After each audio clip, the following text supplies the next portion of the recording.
Boa noite, queridos, a paz do Senhor. Que alegria estarmos de volta aqui, como agora já de cultura, como já de costume, na nossa live de quarta-feira. E hoje nós pensamos, oramos, estamos trazendo até você, até sua vida, um assunto de extrema importância e também um assunto que gera aí muita e muita curiosidade. Olha o nosso tema que bacana, uma noite de escatologia. O fim já chegou? Esse é o nosso tema, queridos. E claro, como é um tema especial, nós buscamos aí um pastor especial para poder falar sobre esse assunto. Um especialista que estuda profundamente essa área, né? Das profecias bíblicas, dos fins dos tempos. Então é com muita alegria que nós queremos aqui convidar a vocês para fazer parte aqui desta live. Fique conosco aí até o final. Aproveite para você compartilhar esta live juntamente aí com seus amigos. Chama o marido, chama o filho, chama todo mundo que estiver próximo de você para que nós possamos aí juntos participar desta live. Nós vamos aguardar mais alguns instantes para você entrar, para que nós possamos aí juntamente fazer todas as perguntas, tirarmos todas as dúvidas que está aí no nosso coração. Eu já quero chamar aqui para este momento o nosso pastor, o pastor do Campo de Cruzeiro. Eu peço para você, assim que você entrar na live, queridos, já deixa aqui o seu A Paz do Senhor. Vamos fomentar aqui as perguntas, vamos tirar todas as nossas dúvidas para que a gente possa ter aí uma noite de muito proveito e de muito alimento do céu. Eu quero convidar aqui então já para a tela o nosso pastor Isaac. Tudo bem, pastor Isaac? Paz do Senhor. Tudo bem, graças a Deus, Anderson. Nós louvamos a Deus por mais uma oportunidade de estarmos aqui no ar com todos os nossos irmãos, amigos, para acompanharmos mais esta live. Agradeço a Deus pela sua vida, pela organização e também por esse trabalho que não deixa de ser um trabalho evangelístico a partir das 21 horas e 30 minutos.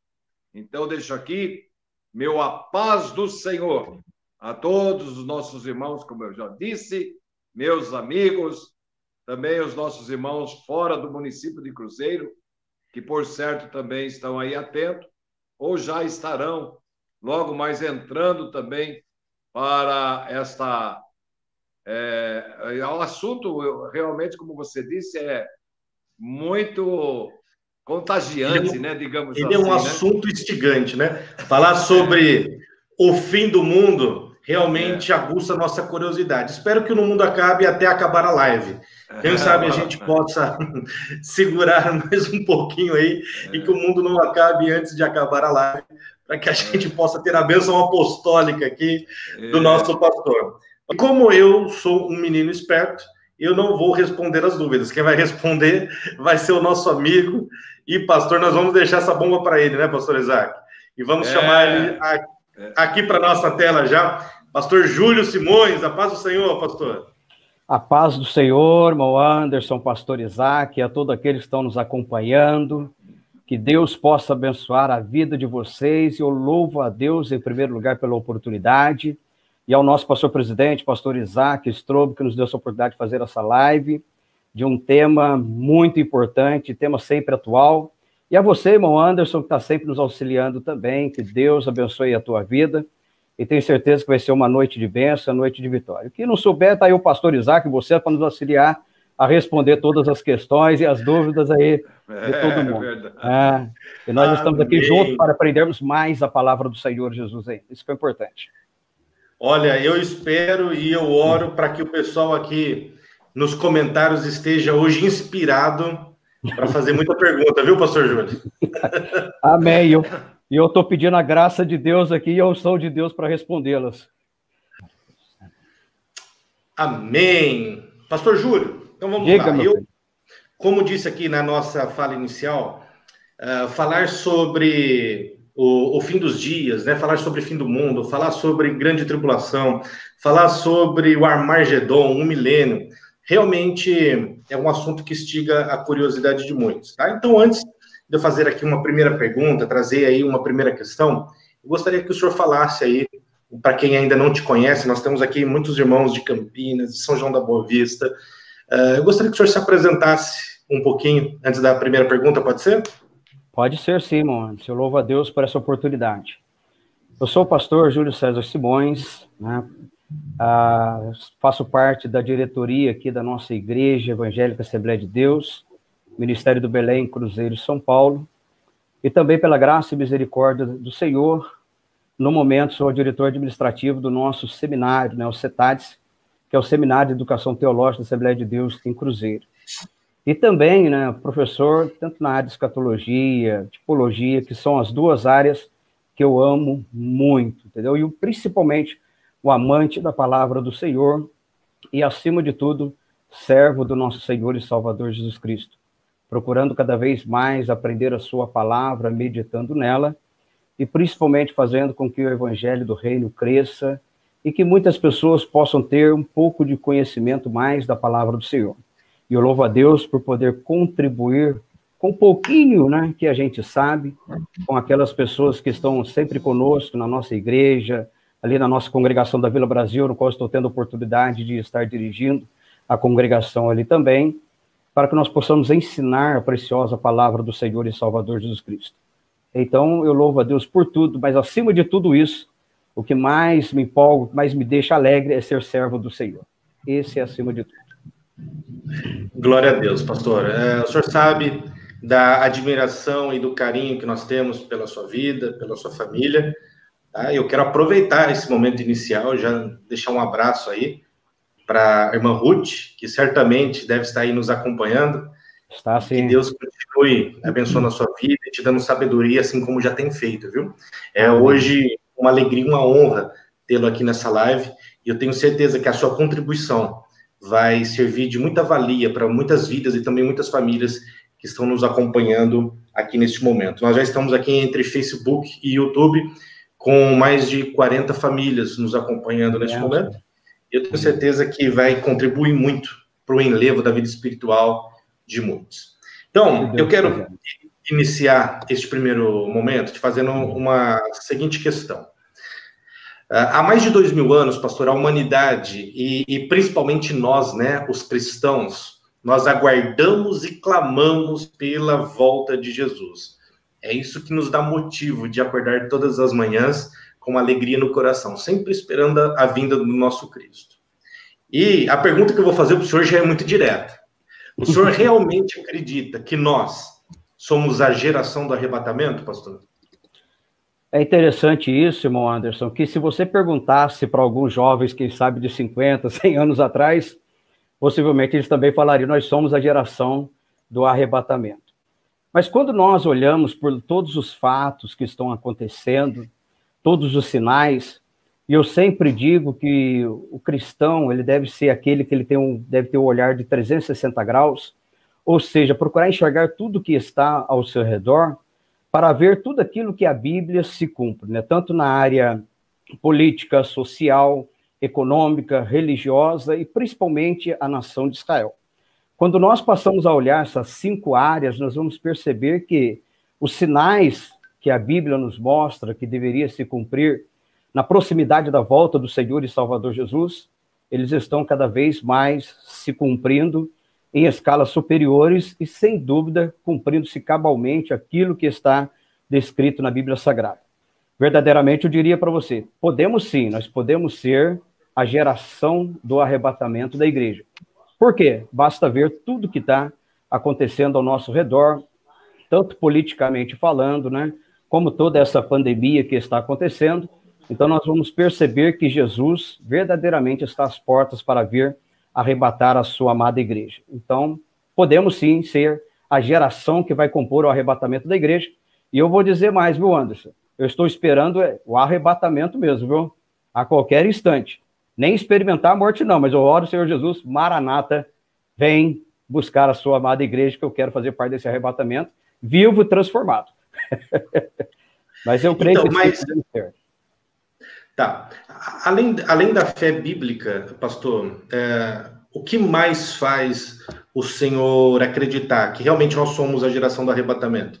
Existem aí alguns sinais? Deus falou com você de uma maneira especial ao coração? Se a gente soubesse que dia e hora Jesus Cristo viria, certamente a gente se tornaria mais crente ainda, né? Quem sabe uma semana, um mês antes. Mas o maravilhoso é nós não sabermos essa data exata. Isso por quê? Isso nos mostra que devemos ter fé constante no nosso Deus e cada vez mais buscando essa santificação. Mas o que me chama a atenção são alguns fatos, Anderson, pastor Isaac e todos aqueles que estão acompanhando, que está acontecendo ao redor do mundo. E principalmente quando a gente olha o fato dessa pandemia, o Covid-19, né? Eu até cheguei a dizer uma vez, numa palavra que eu estava dando, o mundo já não vai ser o mesmo, vai ser antes Covid e pós-Covid. Isso porque, se nós analisarmos, essa pandemia trouxe uma mudança muito grande, não só no comportamento humano, mas até no comportamento político também, social, e por que não dizer a saúde populacional. Então, nós vemos que essa pandemia nos chama muito a atenção, que quando eu olho para tudo isso, verdadeiramente eu acho que a humanidade não vai ser mais a mesma a partir de tudo isso que está acontecendo. E isso nos chama a atenção pelo fato também de ser mais um dos sinais que a gente começa a perceber sobre a volta de nosso Senhor e Salvador Jesus Cristo. É fato interessante que os sinais que estão acontecendo, a mudança política, as reuniões que nós estamos vendo de vários líderes mundiais acontecendo, até a reunião que o Papa iria fazer em maio, que foi mudada para outra data. Então, isso nos mostra que o mundo ele está começando a se convergir para um governo mundial. E quando a gente percebe tudo isso acontecendo, nós vamos perceber o quê? Isso me mostra que Jesus está voltando. Isso me mostra que Jesus está voltando, podemos sim ser a geração do arrebatamento. Então, politicamente falando, e quando nós olhamos o mundo de forma social, é um dos maiores sinais que nós olhamos sobre a proximidade da volta do Senhor e Salvador Jesus. Então, quando eu olho tudo isso e vejo aquilo que a Bíblia está dizendo, eu começo a pensar, é a Bíblia se cumprindo e Jesus virá arrebatar a sua amada igreja. Anderson. Glória a Deus. Oi, pastor. Posso emendar algo com o pastor Júlio? Por favor, pastor. Ô, pastor Júlio, eu posso garantir, pelas suas palavras, que nós estamos já vivendo o princípio das dores, conforme fala lá Mateus. Pastor, é verdade isso.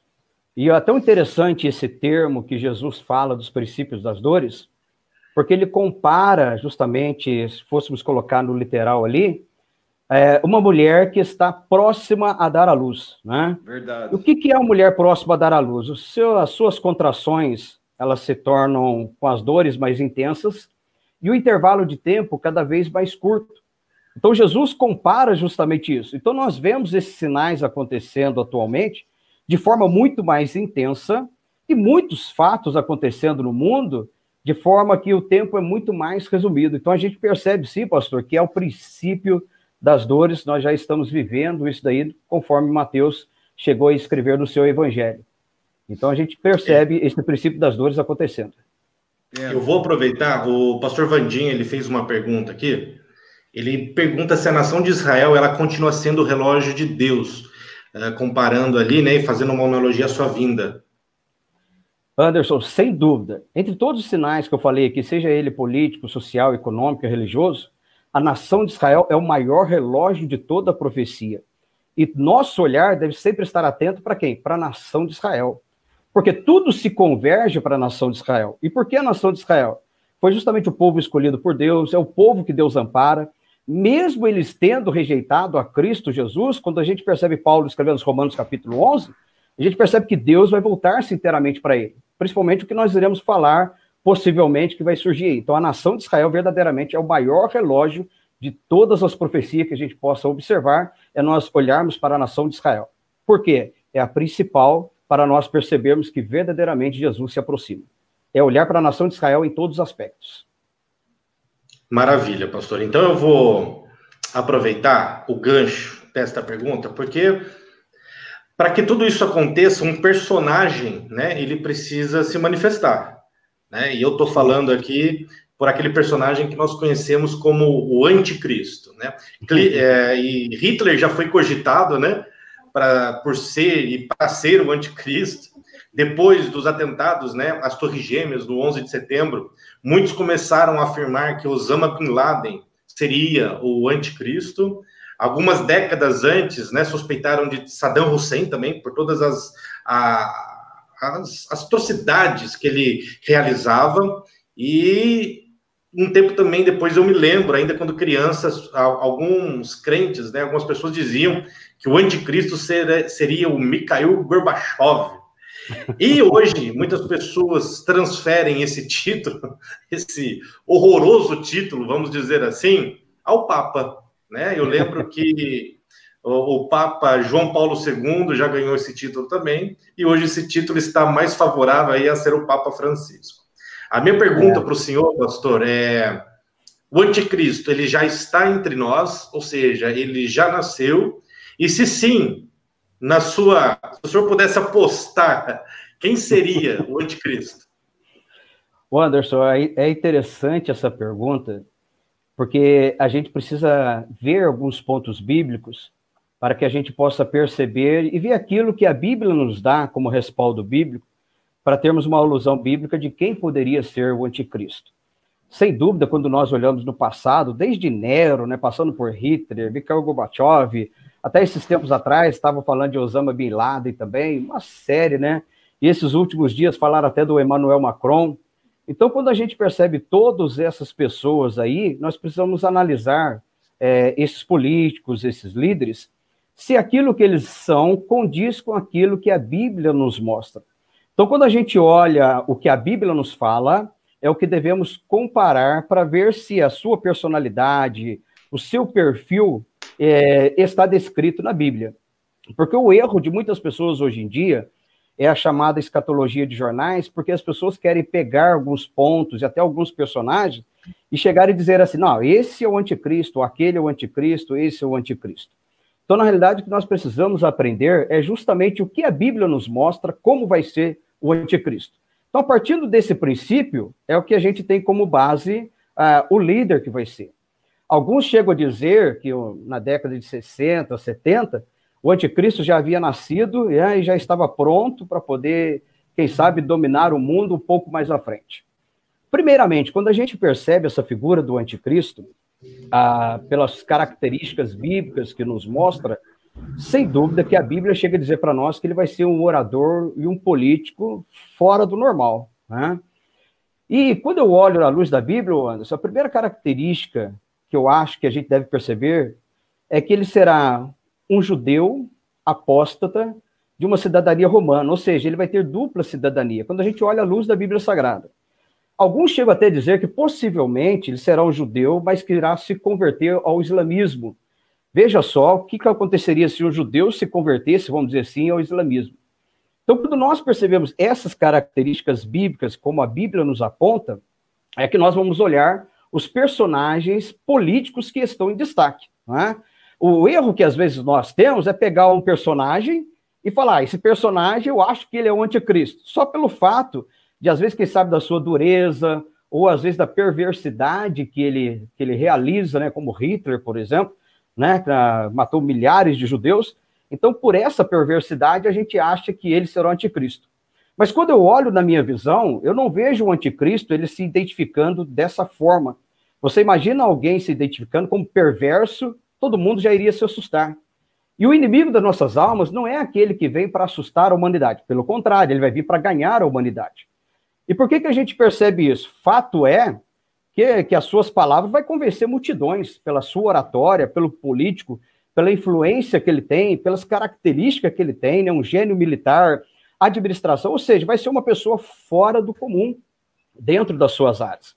E o mais interessante, Anderson, que quando eu olho para o livro de Daniel, e Daniel deixa uma qualidade que até eu fico pensando um pouquinho nessa qualidade, vamos dizer assim, se pudéssemos falar qualidade, né?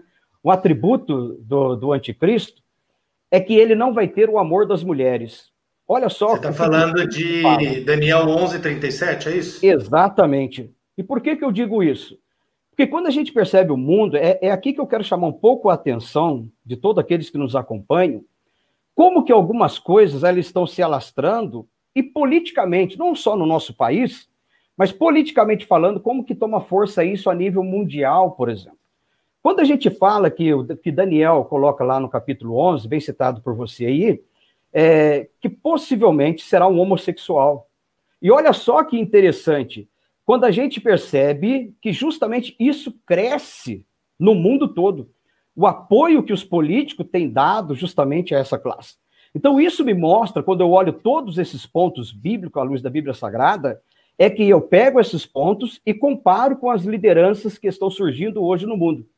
Quando eu pego esses pontos e comparo com uma liderança, e vejo os nomes que estão surgindo na área política, né, as governanças, o G20, o G7, todas essas lideranças, e eu começo a perceber, meu Deus, qual desses poderia se encaixar naquilo que a Bíblia está mostrando com relação às suas qualidades.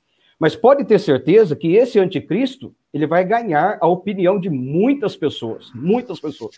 Então, Posso só fazer um parênteses, pastor? Pode sim. Só me veio agora. O senhor disse da possibilidade dele se converter ao islamismo e também da possibilidade dele ser homossexual. Mas o Islã é uma das religiões que combatem até com penalidade de morte a prática homossexual. Sim. Então, como que se daria isso? O que a gente percebe, Anderson? Você percebe que hoje em dia tem muitas pessoas que aderem, mas não se expõe a esses fatos. Ele não expõe publicamente o que ele é realmente e as suas intenções. Então, quando a gente percebe que o comentário de alguns, que ele possa ser um judeu apóstata, e nessa forma alguns comentam que possivelmente, quem sabe, o islamita, o muçulmano, realmente a gente não acha ponto. Puxa vida, como você bem diz aí, como que ele pode ser islamista se o islamismo combate o homossexualismo? Como que a gente poderia conciliar isso aí? É justamente quando a gente pensa em casos que não poderia acontecer, é que a gente percebe e vê assim, só esse aí para ser, porque as características que ele tem conjuga com tudo aquilo que a Bíblia nos ensina. Por que eu digo isso? Pelo fato do islamismo ser uma religião muito forte e que cresce mundialmente falando, e pelo fato do homossexualismo crescer. Então, quando a gente vê essas duas partes da religião e esse outro lado, que é totalmente contrário àquilo que a Bíblia nos mostra, que o islamismo mostra, e que realmente algumas religiões determinam, a gente falar assim, é impossível isso conseguir que uma pessoa ela tenha essas características. Mas é justamente por esses pontos que a gente percebe que ele vai ser justamente o anticristo pelas suas características, quando a gente fala, isso não pode acontecer à luz humana e à luz de uma religião. É verdade. Mas à luz daquilo que a Bíblia nos demonstra, a gente percebe, isso é possível acontecer sim. Maravilha, pastor. Eu quero aproveitar as famílias, nós estamos aqui com praticamente entre Facebook e YouTube 60 famílias nos acompanhando na live. Eu queria pedir para você, com muito carinho, com muito amor, compartilhe esta live. Assunto como esse pode ganhar almas, assuntos como esse pode trazer temor à vida de muitos, para que eles entendam que Jesus Cristo está voltando. Eu creio, de verdade, com todo o meu coração, Jesus Cristo está às portas. E eu louvo a Deus por isso. A igreja em breve estará com Cristo no céu. Então, se você crê, digita aqui nos comentários que Jesus está voltando. Vamos proclamar nesse Facebook, vamos proclamar para o YouTube, para que, assim, verdadeiramente eles possam ler que Jesus Cristo está voltando. Eu, assim, eu creio. Não é mesmo, pastor Isaac? É verdade. Eu estou vendo até uma inquietude muito grande, e eu quero posicionar isso também ao pastor Júlio e tirar dele a linha de pensamento, assim como os nossos irmãos que estão nos ouvindo. Eu tenho observado, pastor Júlio, e o senhor comentou isso ainda hoje, ali no trabalho nosso, e o Vandinho, que está nos assistindo, fez uma observação recentemente. Nós estamos tendo mais pessoas na igreja agora do que antes do Covid-19. As nossas igrejas, elas estão sendo tomadas com a participação maciça de membros, a partir para que possamos agregá-los todos e manter as linhas e obedecer às nossas autoridades em distanciamento, principalmente, várias das nossas congregações, e isso está também já próximo no templo sede, estamos já fazendo o segundo culto. Inclusive, o irmão Anderson teve recentemente em uma das nossas congregações, no domingo, inclusive, ele pregou em 2 cultos, o das 18 horas e depois os da 19h30, né? E ele até comentou comigo que os 2 estavam cheios, lotados. Hoje, também em contato com um dos nossos irmãos da Washington Beleza, da mesma forma, também tiveram 2 cultos. E os 2 também bem frequentados, né? Qual é essa expectativa que o senhor acha? O mundo realmente está inquieto com tudo que está acontecendo? Isso está trazendo a eles uma percepção de uma necessidade maior de Deus na vida? Pastor Isaac, sem dúvida, e louvamos a Deus por isso, né? E queira Deus que verdadeiramente nós tenhamos que fazer 3, 4 cultos, né? Para que possamos atender todas essas pessoas. O que eu vejo é justamente por todos esses fatos que estão acontecendo, desperta em muitas vidas o desejo de conhecer a Deus, de conhecer a palavra, e principalmente pela situação que nós estamos vivendo no momento, não é? Por essa pandemia, esse distanciamento, uma série de fatores. Então, isso chama a atenção das pessoas, que as pessoas começam a perceber e a dizer o seguinte: meu Deus, eu acho que o fim do mundo ele está chegando mesmo, então eu preciso me converter a Cristo, eu preciso aceitar a Jesus como Salvador. Então, esses pontos levam as pessoas até as igrejas para poderem ouvir a palavra de Deus. E isso é muito bom. Por um lado, se temos a pandemia que causa muitos males, mas por outro lado, nós vemos que é um sinal da volta de Jesus, e por outro lado, nós vemos também o quê? Que ela atrai pessoas para conhecer melhor a palavra de Deus. Então, isso mostra também a necessidade que essas pessoas estão tendo, não só de necessidade psicológica, emocional, mas também uma necessidade espiritual. E aonde está levando essas pessoas a irem para as igrejas, buscando a palavra, buscando conhecer a Cristo, buscando aceitar Jesus, e graças a Deus por isso, que não somente a sede, como as congregações, nós conversamos com os nossos dirigentes, e eles nos disseram: pastor, também temos que fazer 2 cultos, estão cheias as nossas congregações, e graças a Deus por isso. Oxalá que essas coisas aconteçam para que possa atrair pessoas para Cristo. Deus tem os seus meios de fazer que às vezes a gente não entende. Às vezes a gente percebe, puxa vida, mas como que Deus permite algumas coisas? E eu vejo isso como um despertar, uma permissão de Deus com todos esses fatos, para verdadeiramente despertar a humanidade para a volta de Jesus. Despertar o povo para conhecer a palavra de Deus. Instigar na mente do povo: olha, Jesus está vindo, você precisa se converter, breve será o arrebatamento da igreja, breve vai acontecer o arrebatamento da igreja, não fique para a grande tribulação, converta ao Senhor. Então, Deus está colocando na mente dessas pessoas, através de muitos pontos, para eles voltarem a Cristo. E oxalá que Deus use dos seus artifícios para atrair pessoas a Jesus mesmo. E isso é muito bom, porque elas estão tendo oportunidade para levar a Jesus. Anderson, mais uma pergunta. Isso quer dizer o seguinte, pastor, quero também a sua resposta. Se alguém estiver nos acompanhando agora e decidir aceitar Jesus como Salvador, é possível? Sem dúvida, pastor. Pede para ele deixar o seu comentário: olha, eu quero aceitar Jesus agora, porque se Jesus vier, eu não quero ficar pagando tribulação, não quero nem conhecer o anticristo, mas eu quero conhecer o verdadeiro Cristo. Deixe seu comentário, nós vamos orar por ele, e ele vai ser salvo, seus pecados perdoados. A porta está aberta. Está aberta, né? Com certeza, e o nosso desejo, o motivo dessas lives, eu tenho certeza também, como o pastor Anderson chegou a dizer lá no começo, é justamente levar o evangelho para essas pessoas, tirar as dúvidas de algum e mostrar para eles: olha, Jesus está vindo. Nós, às vezes, nem nós conseguimos terminar essa live, né, Anderson? Como você diz no início. E se Jesus for arrebatar? Quem sabe? Ora vem, Quem sabe? Ora vem, Senhor Jesus. E esse Quem sabe desejo. A gente termina essa live lá no céu, né? Eita, maravilha! Já pensou que benção? Vai ter live no céu, pastor Júlio? Presencial é muito melhor do que live, viu? Presencial é muito melhor. E a glória de contemplar Cristo é tremendo. Existe uma linha escatológica que fala que o anticristo, de repente, não será um homem, não será uma figura de homem, e será um sistema. Por exemplo, pode ser uma grande corporação, pode ser um Google da vida, pode ser aí um Facebook da vida, e eles levam muito a sério esta linha, dizendo que provavelmente o anticristo não é uma pessoa, é uma organização. Existe fundamento bíblico para isso? Não existe, Anderson. Por quê? Quando a gente percebe que o inimigo das nossas almas, o que mais ele quer é imitar tudo aquilo que Deus faz. Assim como existe a Trindade Divina, Deus Pai, Deus Filho, Deus Espírito Santo, ele também quer imitar isso daí. Então, o que vai acontecer é que o inimigo, ele vai usar alguém, é uma pessoa, literalmente falando. Não é Satanás, como às vezes a pessoa já ouviu falar alguém, então vai ser o próprio Satanás. Não, ele vai usar alguém, tá? Como se fosse Cristo. Por isso que é o anticristo, aquele que se opõe a Cristo Jesus. Então, literalmente, ele é uma pessoa. Como você disse, até eu quero reiterar aqui, será que ele poderia estar no nosso meio?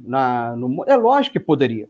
Ainda que às vezes nós olhamos algumas características, olhando para toda a liderança, como eu te falei, não vemos alguém com características dentro desses aspectos que nós olhamos, mas tudo muda. Às vezes, de uma semana, um mês, surge um líder, surge alguém com uma palavra que nós falamos. Ele está começando a se destacar no cenário mundial. Tudo hoje em dia é muito rápido.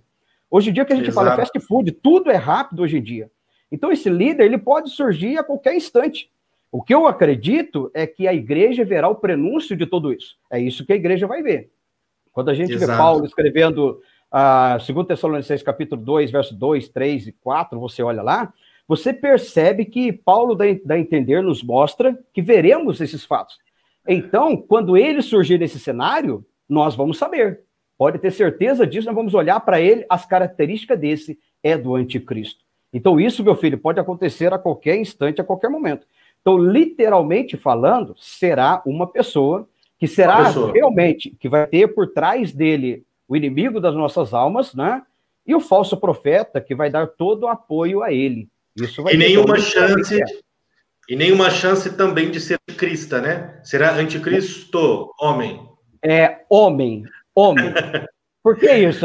Como a gente fala, o homem é o cabeça e aquele que lidera. Então vai ser verdadeiramente um homem também. Pode ter certeza disso. Não vai ser anticrista se tivesse isso, não. É um anticristo, um homem mesmo. E não um sistema, como alguns falam, né? Isso não. O sistema vai existir e vai dar apoio. A gente sabe isso, né?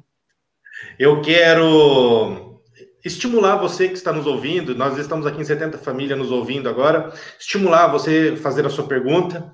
Deixar aqui o seu comentário, porque com certeza o pastor Júlio vai responder com muito carinho. Pastor, dentro desse assunto ainda de anticristo, e talvez esse seja o momento polêmica aqui da nossa live, porque é o seguinte, e isso verdadeiramente me deixa com dúvidas, tá? A minha pergunta é, estaria então já este homem predestinado à perdição? Será se de alguma forma ele não pode mudar essa situação, ou ele já nasce predestinado a ser o anticristo, né? Em outras palavras, o anticristo, ele já nascerá predestinado para ser, ou ele pode mudar devido às suas escolhas? Na realidade, Anderson, quando nós falamos de predestinação, é tão interessante que em todas as palavras que a gente vê de predestinação, Deus falando, Deus fala para salvos, né? Nunca para ímpios. E quando a gente olha, sem dúvida que a Bíblia ela precisa se cumprir, e ela se cumpre cabalmente. Né? Eu quero só alertar aqui, por exemplo, igual o caso de Judas. Teria que ser Judas? A Bíblia diz que um iria trair. Apenas o que fez Judas? Judas deu vazão para que isso acontecesse.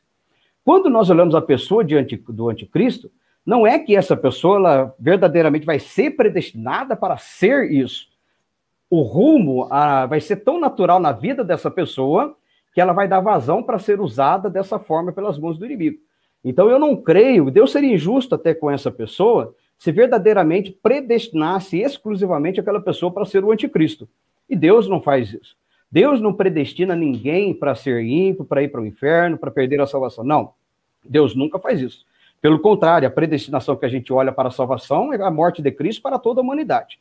Então, simplesmente, essa pessoa vai dar vazão no curso natural daquilo que ela está realizando na sua vida. E ela vai ser usada como instrumento. pelo fato dela se entregar inteiramente nas mãos do inimigo. Então, predestinação para que essa pessoa seja para isso, eu não vejo. Deus não é injusto para fazer isso com uma pessoa. É a liberdade que a pessoa vai ter de optar e fazer a escolha e dizer assim, não, eu acho isso é bom, ter o governo na minha mão, liderar todo mundo, eu vou me entregar para isto e não importa as consequências. É isso que acontece. Você pode ter certeza que alguém vai ser usado, tá? Ou seja, você acha que se de repente essa pessoa que tem a tendência, então, de ser o anticristo, ela pode fazer a escolha de não ser? Não, eu não digo, por exemplo, tendência. É igual você falou, sabe que tem pessoa que tem tendência a pecar, tem pessoa que tem tendência a fazer isso. Tem tendência de ser o anticristo, é esquisita, né? Tendência de ser o anticristo. Teve uma época que dizia que o Lula tinha essa tendência, lembra disso? Lembro. Se a gente for olhar assim, a gente vai ver muitos líderes com tendência, até muitas pessoas no nosso meio, infelizmente, com tendência para o anticristo. Não, na realidade, não. O que a gente percebe, sem dúvida, que existe uma associação por trás. Sem dúvida que existe isso. Que prepara essa pessoa para ser o anticristo. Isso vai existir. E quem, o Anderson, quando a gente olha a pessoa que não tem Cristo na vida, não quer ter o poder nas mãos, não quer ter a liderança na mão, principalmente quando se fala de um governo mundial. Quando se fala de um governo mundial, aguça isso daí. Se você perguntasse para qualquer um das lideranças hoje em dia mundiais, Emmanuel Macron, seja o Trump ou outro, poxa, quem sabe você ser o líder do mundo? Isso vai aguçar o ego do ser humano, principalmente de quem já exerce essa função. Então, com todo esse apoio dessa associação por trás e a ação do inimigo, ele vai se dispor a fazer isso. Por quê? É a ganância pelo poder, a ganância por ditar as regras e, principalmente, a ganância de ser adorado. E é isso que a gente vai perceber, que o que mais o anticristo vai exigir depois é a adoração. Então, tudo isso, infelizmente, no homem, ele pede isso. Tem muitos hoje em dia, muita liderança hoje em dia que querem adoração para si próprio. A gente percebe isso, né? Se tivesse condições dele ser igual aquele imperador que colocava sobre o seu império, né, para dobrar o seu joelho, eles fariam isso. Só que é lógico, hoje nós vivemos num mundo totalmente diferente. Mas o povo, infelizmente, quando a gente olha para esse anticristo, o que ele vai querer é isso, é poder e da mesma forma também ser adorado pelo povo também, pela sua nação e mundialmente falando. Então, quando a gente percebe isso, qualquer um dos líderes, se você perceber, se ele não for cristão, a tendência dele é desejar isso para ele, independente, ele não importa com as consequências. Mesmo que a sua escolha esteja errada, ele prefere pagar o preço, mas ele ser reconhecido mundialmente e ser adorado pelo mundo. Infelizmente, é isso que acontece. Ou seja, muito provavelmente essa figura será um líder mundial respeitado, um líder de uma grande nação, um presidente. Bolsonaro fora de cogitação, pastor? Por enquanto está fora de cogitação, mesmo porque a tendência dele é cristão. Mas, perceba isso, como que o mundo caminha de forma política. Se a gente perceber o mundo, o mercado como o europeu, a ALCA, NAFTA, o mundo se organiza em blocos. Perceba isso, que o mundo está se organizando em blocos. Quando a gente olha a estátua de Daniel e vê os 10 dedos da estátua, que às vezes até a gente olha e percebe, será que são 10 países, como alguns interpretavam antigamente? Mas a tendência, guarde isso, é para ser 10 blocos de nações, quando a gente percebe isso. E por quê? Porque o mundo caminha para isso. E se a gente perceber, quando há blocos de nações, e que se elege um para ser o presidente daquele bloco, você imagina, se tivéssemos hoje em dia 10 blocos formados por nações, seja na Europa, na Ásia, África, Oceania, entre outros países, seria fácil dessa liderança, desses blocos, escolher um para liderar o mundo. Hoje, o que a pandemia fez? Se você olhar algumas reportagens hoje em dia, é tão interessante isso, que a própria política, os políticos e a liderança, já diz o seguinte, a impressão que está tendo que os governantes não estão conseguindo lidar com o problema. O que a gente precisa de um governo mundial, alguém que lidera o mundo e dita as regras de como deve ser. Seria muito mais fácil do que cada líder tomar a sua decisão. Porque quando várias cabeças pensam, as decisões são diferentes. Mas quando uma cabeça pensa, a decisão pode ser uma só. Perceba que os líderes hoje em dia estão clamando por isso e dizendo, tá vendo? Com toda essa situação que está acontecendo, cada líder toma uma posição e ninguém sabe qual posição é correta. Se nós tivermos uma cabeça pensante só e um líder, possivelmente isso já teria solucionado. O mundo é um retrato, pastor, que nós estamos aqui no Brasil, né? Você pega os governadores discordando dos governadores e o outro governador discordando do presidente, e aí não há um consenso. Sem dúvida. E não é só consenso entre governadores, até entre os poderes. Você perceba isso, judiciário, executivo, legislativo, infelizmente isso está acontecendo. Agora, você imagine se verdadeiramente desse um poder para alguém em que ele ditasse essas regras e dizia assim, vai ser assim, e nenhum dos outros poderes tivesse força, por exemplo, para dizer, vai ser diferente. Então, entre aspas, vamos dizer assim, para aqueles que não conhecem a Bíblia, não conhecem Cristo, iriam dizer o quê? Esse é o homem que nós estávamos precisando. E é o que a humanidade vai clamar. A própria humanidade está empurrando para isso acontecer. Irmão Anderson. Pois não, pastor? Pastor Júlio, esse líder pode ainda surgir esse ano de 2020, até porque haveria uma reunião, deveria ter uma reunião de 9 nações e seria agregada a 10ª, agora em maio, no aniversário de Israel. Sim. Como o senhor disse, foi transferido para setembro. Salvo engano, é todo esse trabalho que está sendo administrado nesta linha, nesse sentido, tem como objetivo, possivelmente em setembro ou um pouco mais, já tirar um líder mundial. Procede? Pastor, e é isso que a gente começa a perceber quando o mundo, de uma forma geral, ele caminha para isso. Então, quando a gente percebe essa reunião, até na responsabilidade do Papa, realmente, para acontecer isso, o que a gente percebe? O mundo está caminhando para isso. Devagarzinho, devagarzinho, ele compõe, vamos dizer, os 10 dedos da estátua, e entre esses 10 dedos fazer uma reunião, uma assembleia, uma convocação, e eleger, quem sabe, um que pudesse ditar todas as regras, que pudesse transferir esse poder para a mão desse um. Então, quando a gente percebe, pode acontecer? Pode. E vou dizer mais, pastor, oxalá que isso aconteça, porque daí vai me mostrar que Jesus vai arrebatar sua igreja mais rápido ainda. Mas pode acontecer? Pode acontecer. Então, a gente percebe que o mundo está caminhando para isso. Então, quando a gente percebe essa reunião que está para acontecer, mas com todo o sistema que está acontecendo no mundo, provocado pela pandemia, isso, como eu disse, assim, a humanidade, ela conclama, vamos dizer, clamando por alguém para liderar ela própria. É como se dissesse, as pessoas estão batendo cabeça. Se tivermos um líder, esse líder vai governar, vai ditar todas as regras. E verdadeiramente, quando a gente olha pela característica, uma das características do anticristo é o ditador. Porque o ditador, ele impõe.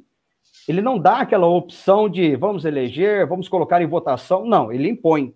E a gente vai perceber que o papel do anticristo, ele vai ser dessa forma lá, ele vai impor. Sim. Quando ele impor e exigir algo do povo, aí o povo vai perceber, esse não é tão bonzinho quanto a gente esperava.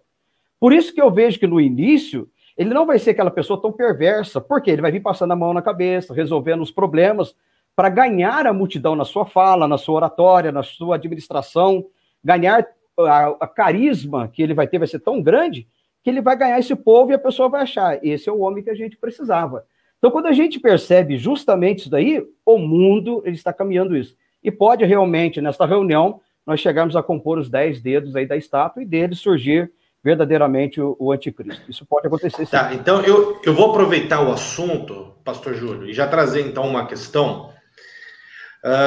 Existe, algumas pessoas chamam de teoria, né? Outras não, já chamam de realidade, mas existe aí uma questão que fala sobre uma suposta existência de uma sociedade secreta, e essa sociedade secreta, ela é composta por uma elite e que pretende formar aí um governo global, tá? Eu estou me referindo, claro, à nova ordem mundial. O senhor acredita que a nova ordem mundial hoje já é uma realidade, ela já acontece, ela já existe, ou é um mito? Anderson, não é mito, não. Eu me lembro até das falas de um político, que teve até em Cruzeiro uma vez, e ele disse algo interessantíssimo, que quando você começa a analisar todas as áreas que vai acontecendo, você vê que a Bíblia ela é perfeita. E dizia ele o seguinte, que as 10 famílias mais ricas do mundo se reuniram e reuniram com os 10 pessoas mais inteligentes do mundo para resolver o problema. E a questão era, o que podemos fazer para viver num mundo melhor? Essa era a questão. Esses 10 homens mais inteligentes se reuniram e chegaram a uma conclusão. Qual foi essa conclusão? Olha, para se viver de forma digna nesta terra, nós teríamos que ter aproximadamente uns 2 bilhões de pessoas. Aí você imagina hoje, Anderson, a Terra com praticamente quase 8 bilhões de pessoas, nós teríamos praticamente 6 bilhões de pessoas sobrando. Então, qual era o objetivo? Nós precisamos fazer com que diminua esse crescimento populacional. Mas isso foi feito por quem? Justamente essas famílias ricas, em que elas dominam o mundo, não somente comercialmente falando, economicamente falando, mas a influência política que ela tem é muito grande. É por isso que, quando a gente percebe logo depois da Primeira e da Segunda Guerra Mundial, que foi criada a ONU, por exemplo, e o objetivo todo por trás disso, simplesmente não seria primariamente, seria não haver mais guerras entre o mundo, simplesmente uma organização que pudesse unir de forma todos os países para resolver essas questões de guerra e apaziguar e haver paz. Não é simplesmente para isso quando nós olhamos. Os próprios órgãos que existem na ONU, principalmente os direitos humanos, a gente começa a perceber isso, principalmente se você não buscou lá no Google lá, um documento chamado PNDH3, eu aconselho vocês a dar uma buscada lá, e perceber qual é o objetivo. Então, você pode repetir o nome do documento, pastor? PNDH3. É só digitar no P Google. de pato, N de navio? N de navio, D de dado, H de homem. 3. É o número mesmo. E esse documento que foi emitido pela ONU é como se todos os países tivessem que seguir essas diretrizes. E essa documentação é tão interessante, é aí que você percebe algumas leis, por que elas surgem, tá? Imagine só antes, vamos imaginar que a população do mundo de 8 bilhões, realmente está muito, a gente precisava diminuir isso aí. Como que isso poderia acontecer? Primeiramente, eu teria que diminuir a taxa de natalidade, vamos dizer, de vidas nascendo. E como que isso poderia acontecer? Teria que criar leis que pudessem favorecer aborto, criar leis que pudessem favorecer o homossexualismo, que isso seriam meios de quê? Evitaria isso no mundo todo. E você percebe que isso é tão forte que isso está crescendo em todos os países. Por quê? São justamente a documentação que a ONU colocou. Então, quando você percebe isso daí, você percebe essa influência das famílias que querem dominar o mundo e dominam. E isso já há de anos que vem, traçando o projeto de que nós temos que viver melhor, independente se isso vier custar o preço de alguns. É por isso que quando eu olho para essa pandemia, principalmente no início, olha só que algo interessante. Dizia assim, as pessoas que são do grupo de risco são aquelas que são mais de 60, que têm alguns problemas. Quando você analisa isso, a taxa, né, vamos dizer assim, em que as pessoas podem viver, está prolongando cada vez mais. Hoje é 77 no Brasil, tem países que chegam a 90, 80, como, por exemplo, o Japão, que muitas vezes é normal, vamos dizer assim, pessoas com mais de 100 anos de idade. Aí você começa a perceber, puxa vida, pessoas que estão aposentadas, né, ganhando os seus salários, e como que vai ter essas pessoas que estão chegando para poder pagar todo mundo? Meu Deus, eu particularmente, tá? Começo a associar tudo isso que está acontecendo, e infelizmente muitas pessoas de idades morrendo também, eu falo, meu Deus, na minha visão tem alguma coisa por trás disso. Infelizmente eu começo a pensar dessa forma. Então quando eu começo a ver justamente essa associação que justamente existe, isso é fato, isso não é mito. E essa nova ordem mundial é justamente essa tendência de quê? De organizar tudo de forma a colocar esse poder nas mãos de alguém que possa governar o mundo de uma forma genérica, realmente. Então, isso é fato, realmente. Isso não é mito, não. Isso existe. É só a gente olhar todas as coisas que estão acontecendo e fazer a associação, aí você percebe que, infelizmente, o anticristo vai surgir. Porque, infelizmente, o povo vai adorá-lo. Mas para nós que temos Cristo, para nós é uma alegria, porque o arrebatamento vai acontecer. Então, isso para nós é mais importante. E fatos como terremoto, tsunami, vulcões, pandemias, isso sempre aconteceu no mundo, nós sabemos disso. Agora, na intensidade em que está acontecendo, né, nos últimos dias, nuvens de gafanhoto, nuvem de barata, vírus, e parece que outros novos surgindo, nós nunca assistimos isso. Não, e eu vou falar para você, Anderson, o Brasil nunca teve ciclone, esses outros, nunca teve. E agora no Sul está começando a surgir, e os meteorologistas já disseram que isso vai ser normal no Sul, e vai ser mais acrescido ainda. Então você começa a perceber que o nosso próprio país, que já não existia alguma coisa, nem terremoto, abalo, não existia, ele começa a ter de que forma? Aos poucos. Então nós começamos a perceber o quê? Tudo isso é a Bíblia se cumprindo. E eu não quero aqui despertar pânico, longe disso, mas é nós percebermos que tudo isso vai acontecer porque a Bíblia se cumprindo.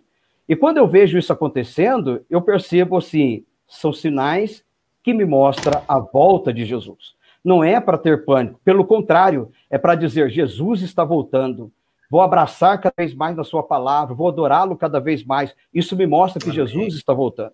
Então, quando eu vejo até essa pandemia, como surgiu outra, não somente a gripe espanhola, quando nós vimos o Ebola, a AIDS, quando surgiu, que causou um temor, e agora a Covid, pode ter certeza, a vacina vem aí, e vai aparecer outra, por quê? Justamente a Bíblia se cumprindo. E isso vai causar um temor nas pessoas, que acredito eu, que vai atrair as pessoas para Cristo Jesus. Mostrar que não é o ser humano que dita as regras, não é a humanidade que dita as regras. Tanto é que essa pandemia, ela mostrou isso para todo mundo. Não são vocês que ditam a regra. Então, por isso que eu acredito na permissão de Deus. Quantos planos os governantes tinham? Quantos planos que as pessoas tinham? E simplesmente uma pandemia fez o quê? Parou todo mundo. Isolou todo mundo. Então, isso mostra o quê? A fragilidade que o ser humano é. Não é ele que dita as regras, é Deus que dita as regras. É Deus que tem um controle de tudo. Então, tudo está na mão desse Deus. Então, quando eu vejo esses fatos acontecendo, Deus não perde o controle nunca. Mesmo por esses fatos acontecendo. Pelo contrário, ele mostra que o controle está na mão dele. Então, amém. E é o que o senhor falou, né? A questão não é causar pânico. Exatamente. E como eu também não quero causar pânico, nós vamos falar agora da grande tribulação. Pode ser? Pode, meu filho, pode ser sim. Manda aí. Olha, existe uma discussão, pastor, e essa discussão ela é sobre a questão cronológica, né, da grande tribulação. Porque uns acreditam que a grande tribulação ela vai acontecer após o arrebatamento da igreja. Porém, outros afirmam que ela vai ocorrer antes, né? Então, a minha pergunta para o senhor é pré ou pós-tribulacionista? Nós somos pré-tribulacionista. E por que eu digo isso? E eu louvo a Deus por isso, né? Por que isso? Quando a gente olha tudo aquilo que Deus vai fazer... É tão interessante que Deus mostra para aqueles que são seus, não é?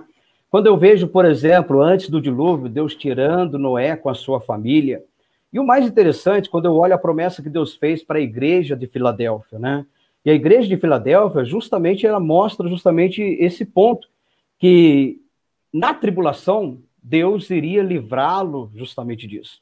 Então, quando eu olho todos esses pontos acontecendo, Deus não vai permitir que a sua igreja passe justamente pela grande tribulação. Pelo contrário, quando nós olhamos à luz da Bíblia Sagrada, a igreja será arrebatada antes da grande tribulação. Mas tal fato, Anderson, vai ser de forma tão instantânea que assim que a igreja for arrebatada, justamente o anticristo ele vai assumir. É algo tão instantâneo que vai acontecer. Então, nós somos pré-tribulacionistas. A igreja será arrebatada antes da grande tribulação. Mas nós veremos todos os prenúncios, pode ter certeza disso, todo esse ambiente preparado, e até mesmo, quando eu olho a luz da Bíblia Sagrada, até nós percebemos e olharmos pelas características desse anticristo. Então, isso vai mostrar todos os pontos acontecendo. Então, quando eu olho isso aí, eu louvo a Deus pelo fato de sermos pré-tribulacionistas, à luz daquilo que a Bíblia nos ensina. Não é questão de ser pré, mídia ou pós, mas a Bíblia nos ensina. Jesus vai arrebatar a sua igreja antes que a grande tribulação aconteça. Ora vem, Senhor Jesus. Ora vem, Maranata. Nós todos poderíamos aproveitar essa live aqui, chegamos aí a quase 80 famílias, né? Maravilha. Poderíamos todos digitar aqui Maranata, Maranata, Maranata, Maranata, Maranata. Ora vem, Senhor Jesus. Pastor, eu tenho aqui uma questão, e essa questão é minha, e ela casa com a pergunta do Pedro, que está no YouTube aqui nos acompanhando na live. Por quê? Certo. A Bíblia diz que Jesus voltará como um ladrão, né? Ou seja, é aquele momento aonde você não está esperando. Correto. Por exemplo, esse período agora, essas pandemias, essas catástrofes naturais, nos deixa muito apreensivos e nos deixa alertas de que Jesus pode estar voltando. Mas ele diz que não, que ele virá como um ladrão de noite, quando ninguém está esperando. E tem um texto, inclusive o Pedro colocou aqui, eu vou colocar na tela, para o senhor ler comigo, lá em 1 Tessalonicenses, capítulo 5, né, e o verso 3, fala que Jesus virá em tempo de paz e segurança para que o mundo chegue nesse cenário, demorará um tempo e será que iremos passar deste século. É que a pergunta aqui não ficou clara, eu vou repetir. Jesus virá em tempo de paz e segurança para que o mundo chegue nesse cenário, Está sem pontuação. Demorar um tempo, e será que iremos passar deste século? Ou seja, é a pergunta que eu te fiz. Jesus vai vir num cenário meio que já apocalíptico, ou Jesus voltará quando parece que está tudo bem, as coisas estão rolando bem, economia avançando, comprando, vendendo? Não. Como que se explica isso, pastor? Olha bem o texto como fala, diz assim, quando andarem dizendo paz e segurança. Quando andarem dizendo. Isso não significa que haverá paz. Então diz, quando andarem dizendo. E o interessante, o Anderson, é a preocupação, às vezes, que algumas pessoas têm, e eu digo o seguinte, quando Jesus vai vir, sem dúvida que é uma preocupação, mas eu acho que as pessoas deveriam se preocupar em dizer o seguinte, eu tenho que estar preparado para o dia da volta de Jesus. Eu acho que essa deve ser a questão que as pessoas deveriam pensar um pouco mais. Quando a gente olha todos os fatos acontecendo, e que verdadeiramente, vamos dizer assim, tem tempo de guerra, tem tempo de paz, é o que diz Eclesiastes, há um tempo para todas as coisas, sem dúvida que Jesus pode vir num tempo de paz, como pode vir num tempo de guerra, isso não importa. Tal fato é que ele diz assim, virá como ladrão. E perceba o seguinte, você não espera o ladrão vir na sua casa. Se você soubesse a que hora que viu o ladrão, o que você faria? Você ia esperar ele. Não, você ia ficar na sua casa, não, o ladrão vai chegar 2 da madrugada na minha casa, eu vou ficar aqui preparado para que na hora que ele vier, eu possa estar com a polícia aqui para prendê-lo. Não. Quando Jesus cita essa frase, é justamente a vigilância que devemos ter. Nós não sabemos a hora que o ladrão vem. Então Jesus diz justamente sobre isso. Vocês não sabem a hora que eu vou vir. O que tem que fazer é estarmos o quê? Preparado. O que nós fazemos com a nossa casa? Nós trancamos todas as portas. Quem tem chance de ter um alarme, coloca a câmera. Isso por quê? Para evitar que o ladrão roube a tua residência. Para evitar que o ladrão entre na tua casa. Isso são o quê? São procedimentos que você faz visando o quê? Se o ladrão vier, ele vai encontrar minha casa toda fechada e não vai entrar. Então, são procedimentos. Quando Jesus fala isso, nós devemos ter esses procedimentos também. Olha, Jesus vai vir. Como que eu tenho que me comportar? Eu tenho que me comportar do quê? Se precisar colocar um alarme aqui, ficando esperto para que Jesus venha e eu possa estar cada vez mais santificando a minha vida. O que eu tenho que fazer? Orar, estar mais no culto, ajudar a realizar a obra do Senhor? É nesse aspecto. É verdade, nós não sabemos. Mas o que eu tenho que fazer, então, é o quê? Estar preparado para a volta dele. E é por isso que Jesus faz a comparação. Se eu soubesse a hora que o ladrão viria, eu iria preparar para que o ladrão não roubasse a minha casa. Então, nesse ponto que Jesus falou. Agora, é independente se há paz ou se há guerra. Porque até na época do anticristo também ele vai dizer a paz e segurança. Por quê? Vai ser aquela falsa paz que vai transmitir para o povo. Mas depois ele vai exigir isso daí. Então, independente se Jesus vai vir numa paz, numa guerra ou qualquer outro meio, o mais importante é que ele virá. E por que eu digo isso? Às vezes pode ter paz no país e no outro não. Isso é independente. Sim. Então, isso importante é, ele vai vir independente de qualquer situação. Interessante, o senhor está me fazendo lembrar da última semana de Daniel. Exatamente. Exato. Da metade da primeira semana do período e metade do segundo período. O primeiro período, ele será de tranquilidade, de engano, não é verdade? Mas verdade. Depois, a palavra do Senhor afirma com muita clareza, nesta segunda etapa, na metade da segunda etapa, dos 1440 dias, nós teremos, a igreja com certeza não estará mais aqui. Exatamente. Daí a minha palavra é a seguinte, nós, e o senhor está batendo muito nisso, permita-me um segundo, um pouquinho, Anderson, nós temos que estarmos atentos. Nós comentamos ainda terça-feira no culto de ensino, o Covid-19 é perigoso, temos realmente que nos estarmos guardados, procurar realmente manter distâncias, etc. Mas o convite do pecado, esse mata a alma, esse dá morte espiritual. O primeiro, que é o material, só leva o corpo à primeira morte, mas o convite do pecado leva para a segunda morte, que é a morte eterna, fora do contato com o reino do Senhor Deus. E aí estará no reino das trevas. É verdade, pastor. Acho que se as pessoas tivessem tanto medo de pecar quanto tem de pegar Covid, Perfeitamente. Seria diferente, né? O mundo teria bem diferente, com certeza. Nossa, quantas pessoas têm medo de sair na rua, usam até máscara, álcool gel, e que deve fazer mesmo, pelo medo de pegar Covid. As pessoas, se tivessem consciência, eu tenho medo de pegar o pecado, eu não posso pegar o pecado, então vou debaixo do sangue de Cristo, sou coberto pelo sangue de Jesus. Se fosse assim, sem dúvida seria Nós melhor. teríamos que fazer 10 cultos no domingo. Exatamente. Pastor, permita pegar o gancho do senhor, que eu achei até interessante, Anderson. Às vezes é questão de nós raciocinarmos um pouco. Quando até o pastor disse que, lá em Daniel capítulo 9, né, que terminando a última semana de Daniel, 70 semanas de Daniel, na 70ª semana, né? São 7 anos divididos em 2 períodos de 3 anos e meio, ou 2 meses.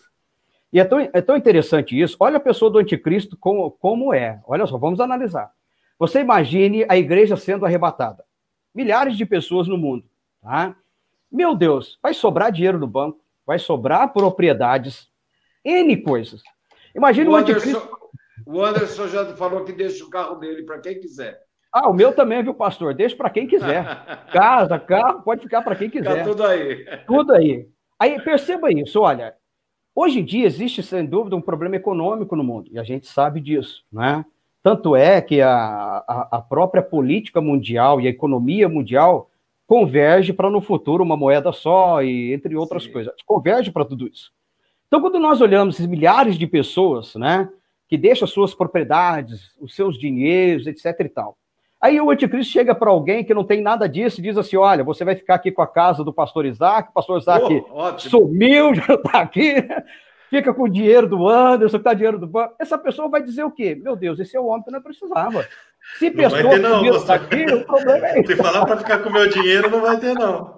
Meu filho, eu estou profetizando a sua vida e receba. Então, essa falsa sensação de segurança realmente que as pessoas vão ter e dizer que esse é o homem, é que justamente esses que ficarem vai dizer, verdadeiramente nós precisamos adorar esse homem. Que ele resolveu o problema do mundo, economicamente falando, ele resolveu a nossa situação. E aí, quando ele vai começar a exigir adoração, aí o mundo vai perceber, puxa vida, não era tão bonzinho quanto a gente pensava. Pastor Júlio, nós já estamos com mais de 1 hora de live, mas nós vamos precisar esticar só mais um pouquinho, porque temos outros assuntos aqui. E se você concordar, ficamos na live aqui até Jesus voltar. O que você acha? Oh, Jesus é bem, eu estou orando para ele voltar agora. Aleluia. Amém. Eu vou precisar que o senhor me acompanhe no raciocínio, porque o raciocínio ele é meio complicado. Então eu vou por partes, tá? Eu não sou especialista em escatologia, né? Por isso que o senhor está aqui. Eu gosto de falar de casamento, rapaz. Falou de casamento, pode me chamar. Falou de escatologia, a gente chama o pastor Júlio e o pastor Isaac. É o melhor que tem para falar de família e casamento, irmão Anderson. Chama ele aí. Então, eu preciso tirar essa dúvida contigo. Vamos lá. Pode falar.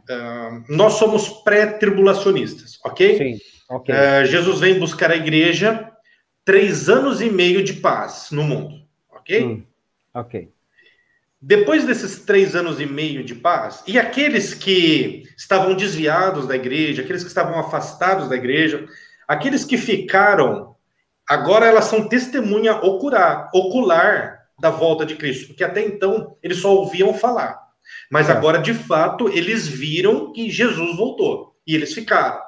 Sim. Mas eles terão uma segunda chance, correto? Vamos lá, deixa eu acompanhar no seu raciocínio. Vai, Ana. Tá, então, o raciocínio eles terão uma segunda chance. Por quê? Porque depois de 7 anos, Jesus volta novamente para buscar aqueles que resistiram, que pagaram a vida, que pagaram com sua vida, né? E passaram pela grande tribulação. Correto? Sim. Até aqui ou não? Até aí tudo bem, vamos lá. Então tá bom. A minha pergunta para o senhor muitas pessoas já morreram, muitas pessoas, muitos amigos já faleceram, e dentre esses amigos, dentre essas pessoas, muitos morreram na condenação. Não estou julgando, né? Estou dizendo assim, aparentemente. Morreram porque estavam vivendo de uma vida fora dos parâmetros cristãos, e a tradição cristã acredita que essas pessoas estão aguardando ali o dia do juízo final. Então, essas pessoas que faleceram, elas não terão uma segunda chance. Por quê? Porque eles não foram a geração do arrebatamento. Sim. Aqueles que viverão e serão a geração do arrebatamento, mesmo que ficarem, mesmo com a vida torta, terão, entre aspas, uma segunda chance. Isso, a limitação humana, aos olhos humanos, parece ser meio injusto. Olha, por que uma geração vai ter uma segunda chance e aqueles que morreram antes da vinda de Jesus não terão uma segunda chance? Explica isso pra gente, pastor. Então, vamos lá. Primeiramente, quando a gente fala dos 7 anos da grande tribulação, que é a última semana de Daniel, a igreja vai ser arrebatada antes disso. E é interessante, Anderson, quando se fala em segunda chance, em oportunidades, permita eu abrir um parênteses aqui e dizer o seguinte: teve uma vez que uma pessoa foi nadar em um rio, e essa pessoa viu lá várias placas que era proibido nadar.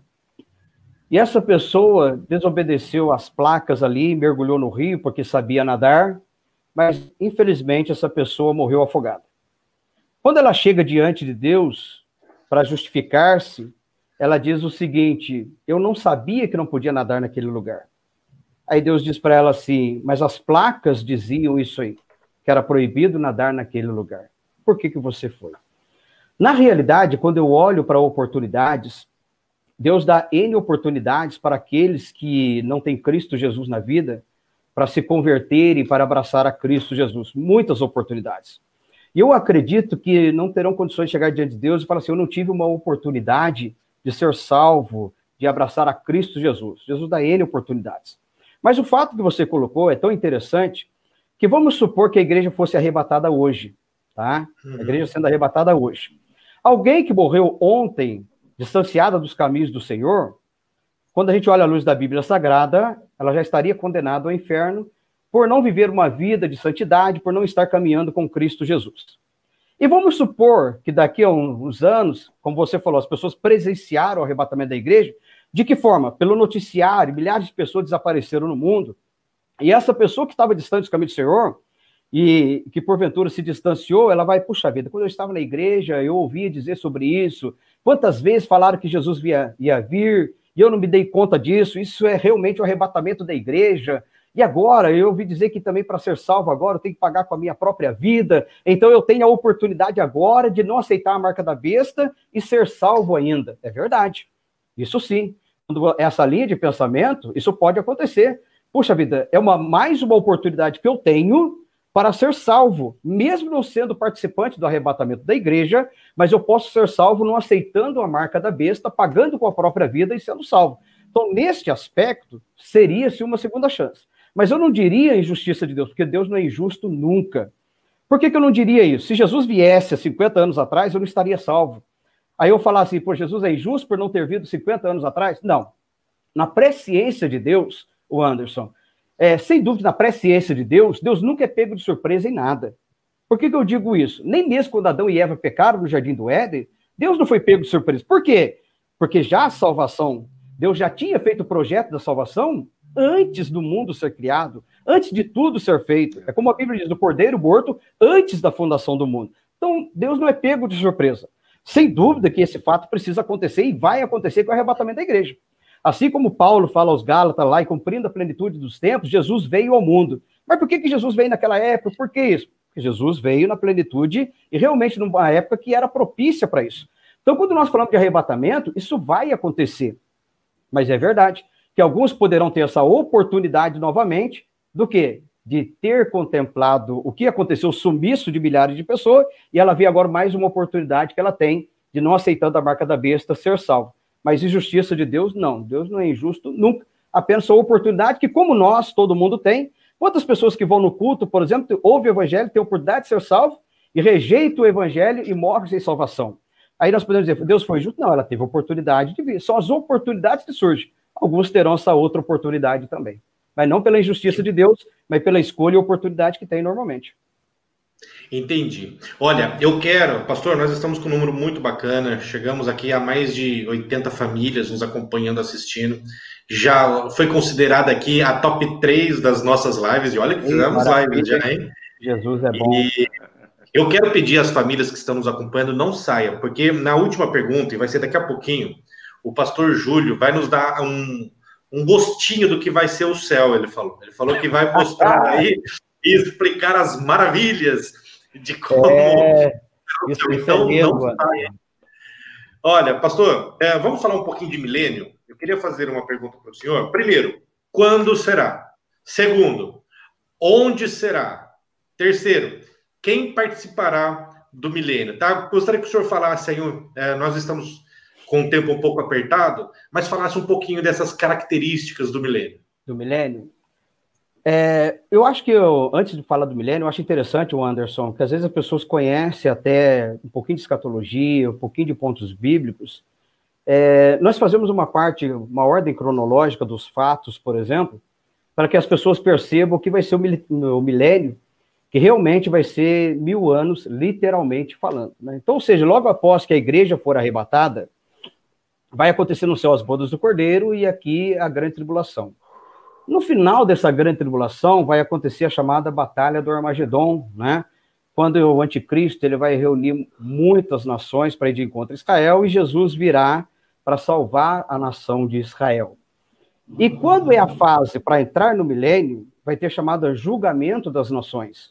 E é isso que é interessante, que eu já vi até alguns pregadores, quando fala lá da passagem dos bodes da ovelha, alguém dizendo que eram os crentes e os ímpios, não é nada disso ali.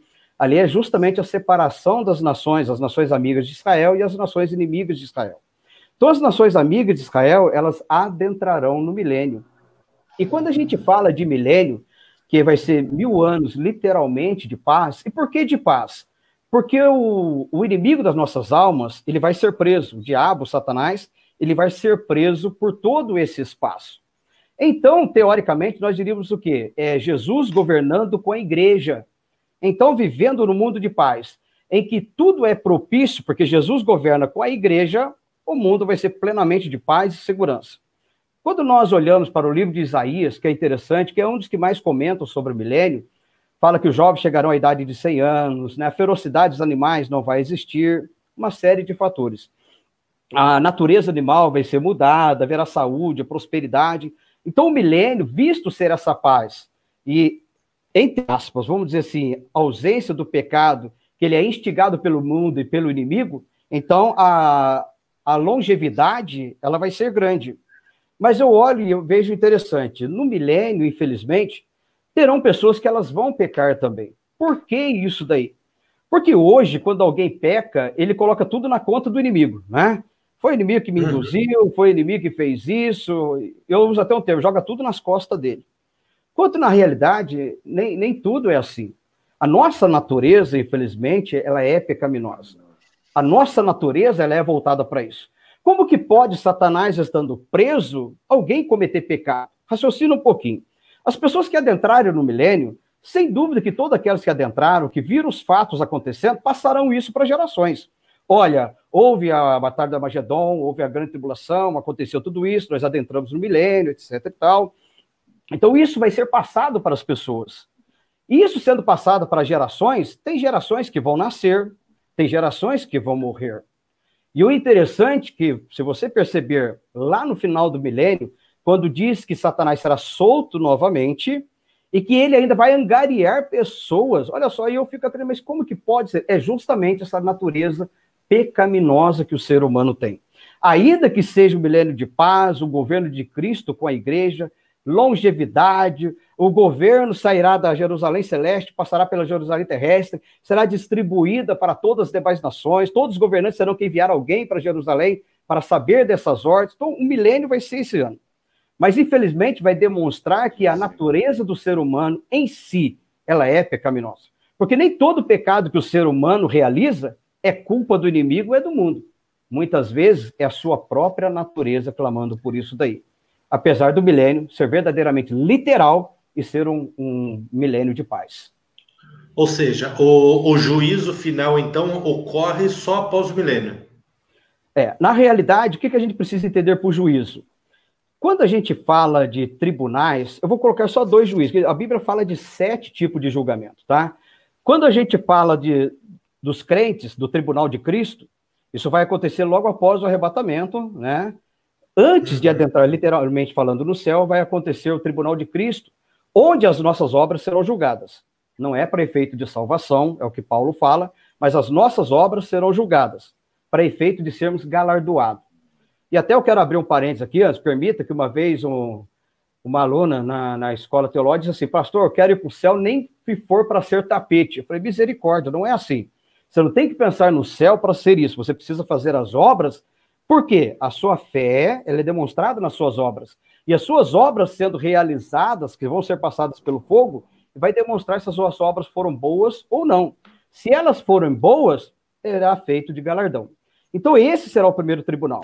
Quando nós olhamos lá no final, Anderson, justamente mais uma vez o inimigo se levanta, que é a batalha de Gog e Magog, e que depois ele vai ser destruído e lançado no lago de fogo, aí sim vai vir o chamado juízo final ou juízo do trono branco. Esse é especificamente para ímpios. Então esse juízo final é justamente lá no final do milênio mesmo, que vai acontecer antes de adentrar o quê? Na eternidade. Então antes de adentrar a eternidade vai haver esse juízo final ou juízo do trono branco. Rapaz, mas é tempo que vem por aí, hein? É tempo. E outra, é que na realidade nós estamos aqui sintetizando e falando até numa linguagem simples para as pessoas poderem entender. Mas se pegasse cada tópico, escatologicamente falando, viu que é muito mais abrangente. Muito, até mesmo exato. Esse julgamento, que as pessoas podem pensar assim, poxa, mas se uma pessoa partiu para a eternidade hoje, ela sendo ímpia, já está no inferno, por que ela vai ter o julgamento para ir para o inferno de novo? Não haveria razão. Mas o que eu digo para as pessoas? Assim como o cristão ele vai ser julgado pelas suas obras e galardoado, quando uma pessoa ímpia ela vai para o inferno, eu diria o seguinte, muitas delas não é aquele, vamos dizer assim, aquilo que verdadeiramente ela merecia pelos atos que ela fez. Quando ela é julgada, Deus é tão tremendo, Anderson, que ele não manda ninguém para o inferno sem demonstrar para a pessoa o porquê que ela foi. Então, quando isso acontecer, Deus vai mostrar. Olha, é por causa disso, vai passar um filme de toda a vida na pessoa e mostrar para ela o fato da condenação dela e o porquê da condenação dela. Assim como o cristão, ele vai ser galardoado e muitos, sem dúvida, receberão maior galardão que o outro pelas obras, isso vai acontecer biblicamente falando, com o ímpio vai acontecer da mesma forma. Porém, o inferno que está sendo hoje não vai ser comparado com o Geena, que a Bíblia chega a dizer que o anticristo, o falso profeta, vão inaugurar, e que depois Satanás e todo aquele, se não for achado escrito no livro da vida, serão lançados lá no Geena. Esse vai ser o pior de todo. Então o sofrimento, é o que o pastor Isaac chegou a dizer, a segunda morte ali, é a total separação de Deus, porque morte, etimologicamente falando, é separação.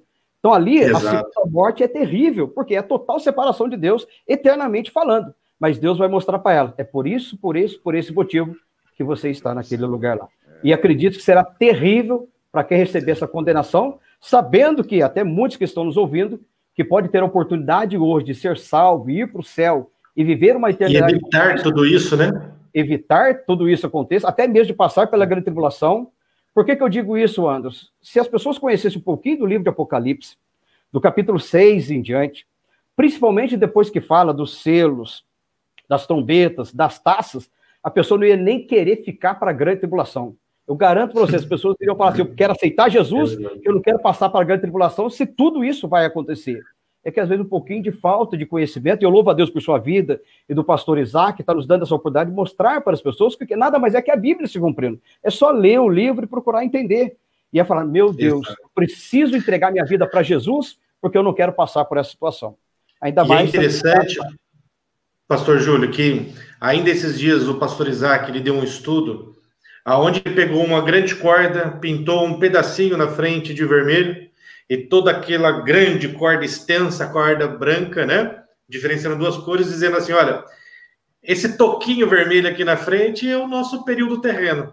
Você só precisa ser excelente aqui para com Deus para viver toda uma vida eterna de paz, de gozo e de alegria. Não foi isso, pastor Isaac? É verdade. Perfeitamente.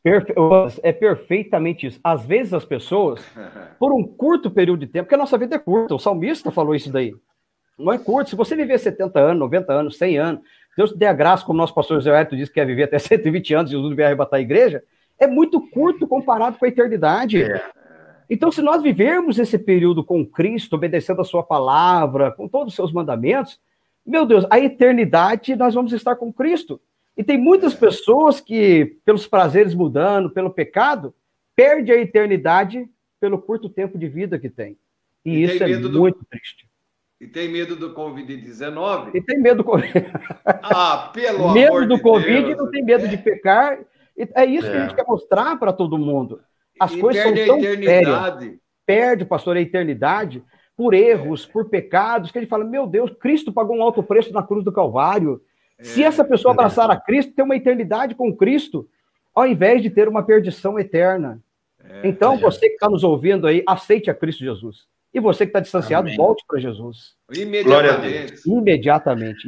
Pastor Júlio, o Cristiano fez uma pergunta, o Cristiano Paim. Ele fala sobre os 144 mil lá de Apocalipse, né? Certo. Eu acho que ele quer saber se ele está incluso nos 144 mil, se eu estou, se você está. Quem são? Porque existe uma seita, né, que fala que esses 144 mil serão só esses que serão salvos. Sim. Eu acredito que não procede isso, né? Na realidade, não, Anderson, não. Quando a gente olha, perceba bem a situação de Apocalipse. Ainda que Apocalipse não foi escrito numa ordem cronológica, porque muitas vezes ele dá uma visão geral e depois ele coloca os fatos como foi acontecendo. E a primeira vez que a gente percebe 144 mil é lá em Apocalipse capítulo 7, quando ele surge ali. Por que ele surge ali? E a Bíblia é bem literal, falando que serão escolhidas, né, de todas as 12 tribos de Israel, 12 mil de cada tribo, per fase, 144 mil. E eles receberão, olha que interessante, um selo, uma marca na fronte. Literalmente falando, é entre os olhos. Assim como os do anticristo vão receber a marca, Deus falou, esses 144 mil também vão receber a minha marca. E esse selo era uma marca de propriedade. É como, por exemplo, muitos fazendeiros hoje que fazem uma marca dizendo assim, quando a gente vê os animais lá, e olha só, isso aqui, ele pertence para alguém porque essa marca é desse proprietário, é desse fazendeiro. Esses 144 mil que serão marcados e selados, serão selados pelos anjos. Se você olhar, você vai ver o texto que o anjo vem e sela esses 144 mil. Por que faz isso? É o objetivo que eles vão ter de também anunciar o evangelho. É um evangelho diferente do que nós anunciamos. Em que aspecto? Nós anunciamos o evangelho da graça, né? Cristo morreu na cruz do Calvário, a salvação basta você aceitar a Cristo como Salvador. O que eles vão estar pregando é justamente o quê? Vamos analisar. Não aceite a marca, tem um milênio, tem um reino para vocês poderem viver isso daí. Então, o objetivo é Deus marcar esses para que nada aconteça com eles. Então, ou seja, o anticristo não vai ter poder sobre eles. Eles vão estar fazendo isso. Quando a gente olha lá no capítulo 14, quando eles voltam novamente, e o capítulo 7, ele interpõe entre o capítulo 6 e o capítulo 8, que é justamente o início dos selos, que é justamente quando a gente começa a perceber a grande tribulação começando a surgir. Então, eles têm o objetivo que são justamente isso. É por isso que é interessante, porque esse período de 7 anos, porque 70 semanas de Daniel é exclusiva para a nação de Israel. Não é para a igreja, é exclusiva para a nação de Israel. O que Jesus fez é um intervalo, é um parênteses que nós estamos vivendo entre a 69ª e a 70ª. Então, esses 7 anos de grande tribulação, que é exclusivamente para Israel, Deus também vai usar quem? A nação de Israel, porque Deus vai voltar-se inteiramente para ela. Então, esses 144 mil não é como essa seita chegou a dizer que só esses irão morar no céu. Não, porque Apocalipse diz que João viu gente de todas as tribos, povos, línguas e nações que eram incontáveis. Então, João não contou. Então, na realidade, não é isso. Se depois, quando você olha o capítulo 14, que você vê esses 144 mil no céu, os anjos tocando harpa, eles cantando o hino, o que será maravilhoso. Mas esse 144 mil é literal, e primeiro vão estar aqui na terra, você analisa capítulo 7, que é justamente na terra aqui, que serão selados com propósito. Ou seja, marcado como propriedade para realizar algo. É como nós hoje, somos selados pelo Espírito Santo de Deus. Significa o quê? Uma propriedade de Deus. Quem que fez isso? É o Espírito Santo na nossa vida. O que nós fazemos? Procuramos ganhar almas para o reino do Senhor. Da mesma forma vai ser os 144 mil. Por quê? Porque a igreja vai estar participando das bodas do Cordeiro e ele vai usar alguém da nação de Israel para pregar a nação de Israel e as nações gentílicas. Glória a Deus, pastor Júlio. Então, Jesus voltando hoje, o senhor fica feliz ou fica contente? Eu vou com Jesus contente. Essa é antiga, hein? Essa é antiga, hein? Peguei lá do fundo do baú essa aqui. Eu vou mesmo, rapaz. Essa aí vai desde quando eu aceitei Jesus, viu? Mas é verdade. Eu vou com Jesus. Nós vamos, né? Nós iremos.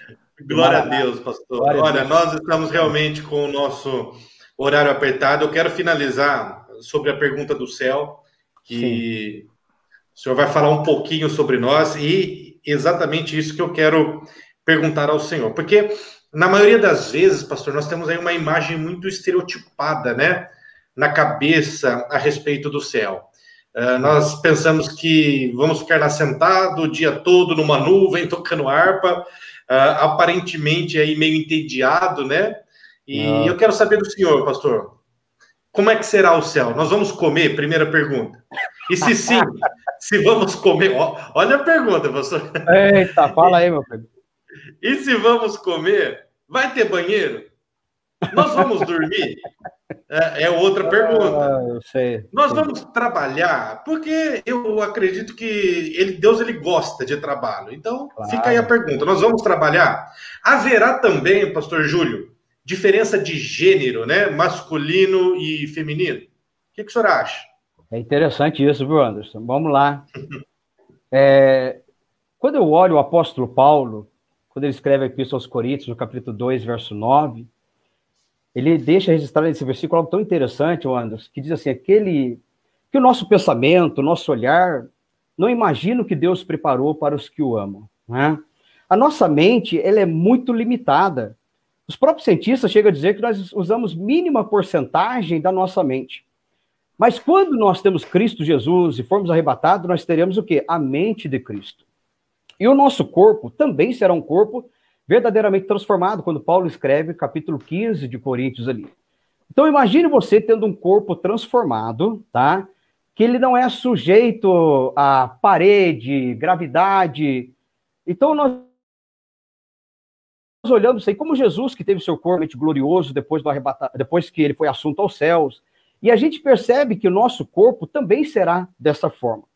E, quando a gente olha a eternidade, às vezes a pessoa pensa, puxa vida, realmente vai ser um tédio, vou ficar fazendo o que lá? Aqui na Terra eu tenho tanto para fazer. Não, não vai ser um tédio de forma alguma. Mesmo porque nós somos limitados a tempo. Né? Quando Deus criou o dia e a noite, justamente para que nós pudéssemos conviver e viver. Nós estamos aqui limitados a tempo.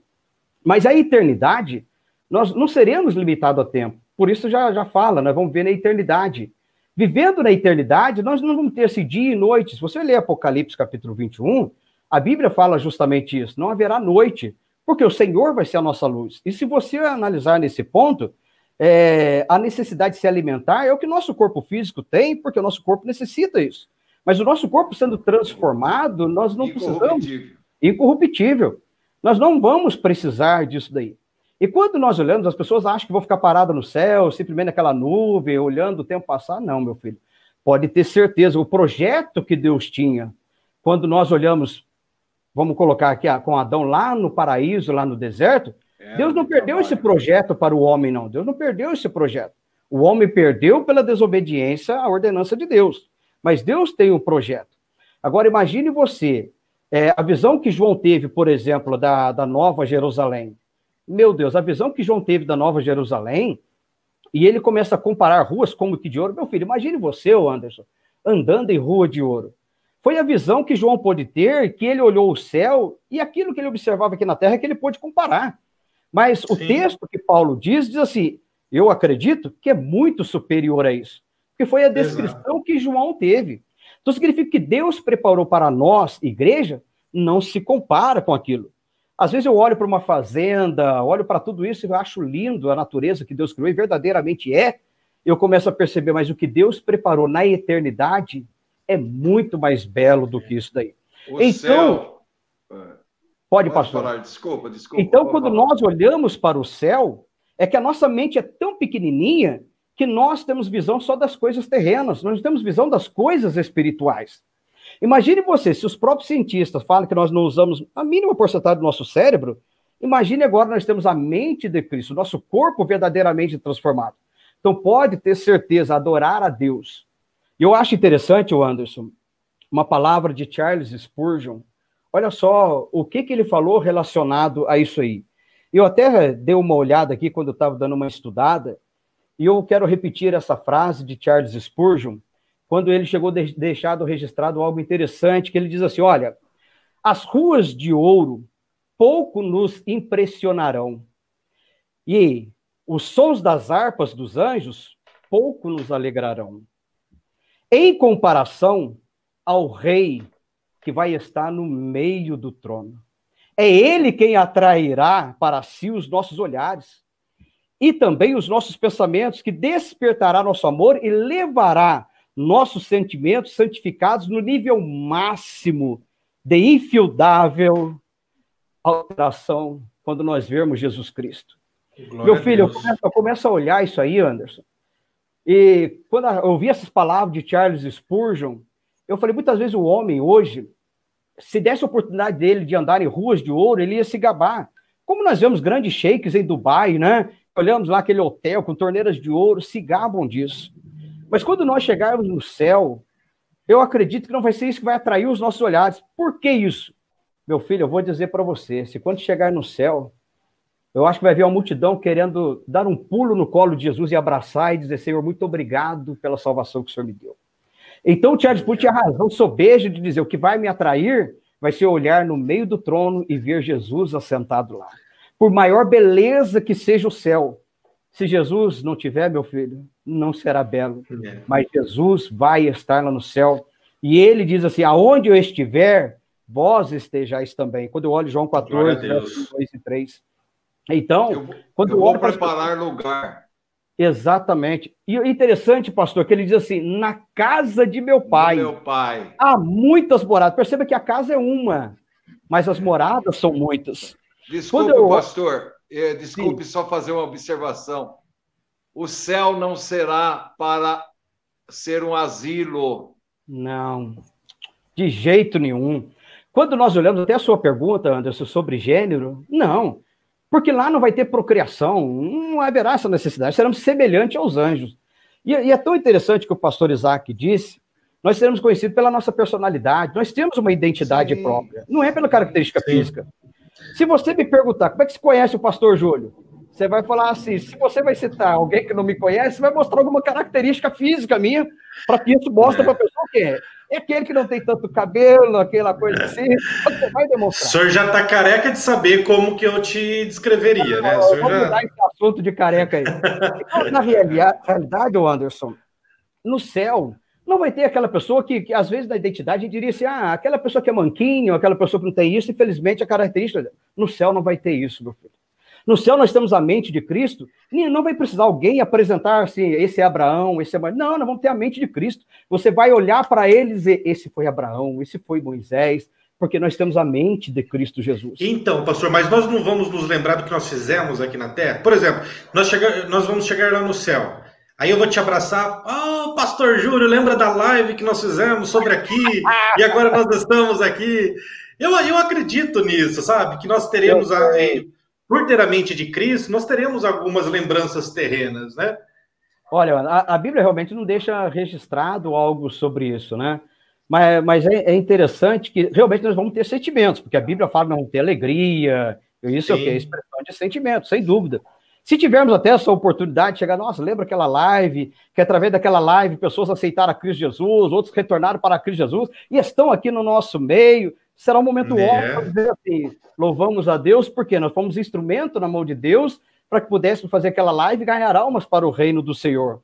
Mas eu vou dizer para você, o céu vai ser tão lindo, e vai ter tanta coisa para fazer, que nós não vamos chegar e dizer, puxa vida, nós vamos querer nem pensar no que passou, mas nós vamos pensar o que tem para frente. Esse Jesus maravilhoso, atrair pessoas, estar adorando a Deus, bom, vai ser algo lindo e maravilhoso, que certamente nós vamos olhar para frente.